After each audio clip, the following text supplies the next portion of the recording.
Assalamualaikum warahmatullahi wabarakatuh. Pada kesempatan kali ini, saya ingin menyampaikan jurnal refleksi Dwi Mingguan Modul 2.1.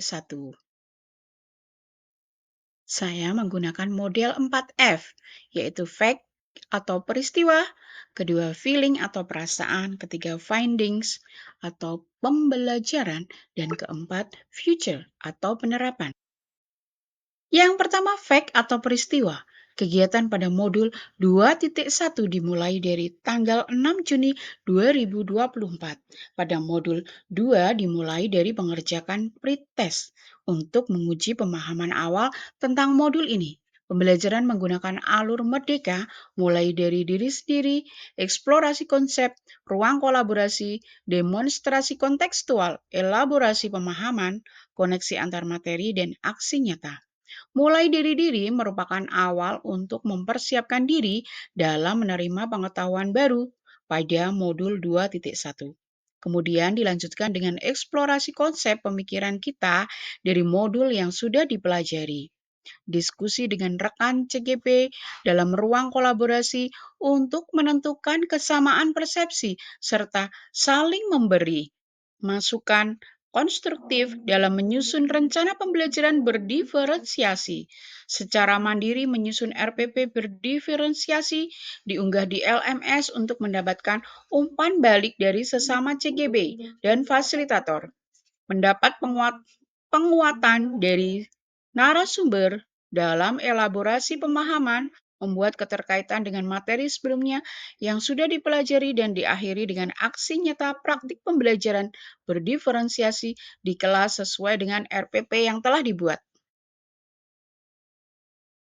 Yang kedua yaitu feeling atau perasaan. Setelah mempelajari modul 2.1, perasaan saya menjadi sangat senang dan semakin antusias untuk bisa menerapkan di lingkungan sekolah dan kelas. Pembelajaran berdiferensiasi membuat penasaran karena sebagai guru harus memperlakukan siswa sesuai dengan karakteristiknya. Selama ini hanya berfokus pada ketercapaian materi kurikulum, sehingga yang saya kejar adalah ketuntasan materi. Efek atau dampak yang ada mengabaikan bahwa ada banyak keragaman kebutuhan belajar murid dalam satu kelas. Hal ini sesuai dengan nilai-nilai filosofi KHD tentang belajar adalah menuntun murid mencapai tujuan dan tentunya guru tidak bisa memaksa masing-masing murid untuk melewati jalan yang sama dalam mencapai tujuannya. Namun guru dituntut untuk bisa memfasilitasi murid dengan berbagai jalan alternatif yang sesuai dengan kebutuhan murid. Yang ketiga yaitu findings atau pembelajaran. Pembelajaran bermakna yang saya peroleh setelah mempelajari modul 2.1 adalah murid memiliki keunikan masing-masing. Mulai dari pengetahuannya, cara belajar, gaya belajar, sikap, keinginan, dan sebagainya. Pembelajaran berdiferensiasi didesain guru agar bisa melaksanakan mampu mengakomodir berbagai macam kebutuhan murid. Dalam pembelajaran, guru harus memperhatikan strategi diferensiasi konten, diferensiasi proses, dan diferensiasi produk.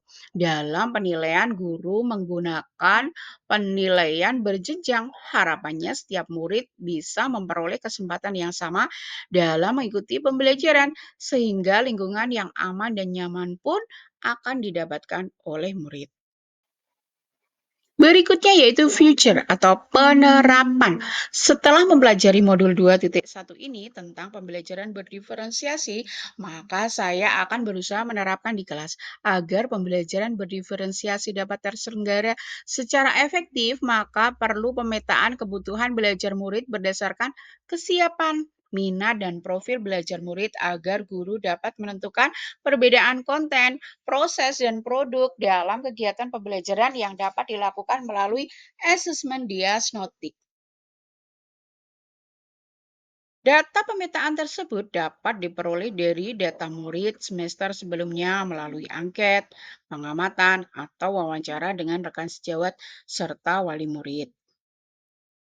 Demikian yang dapat saya sampaikan. Terima kasih. Salam guru penggerak. Wassalamualaikum warahmatullahi wabarakatuh.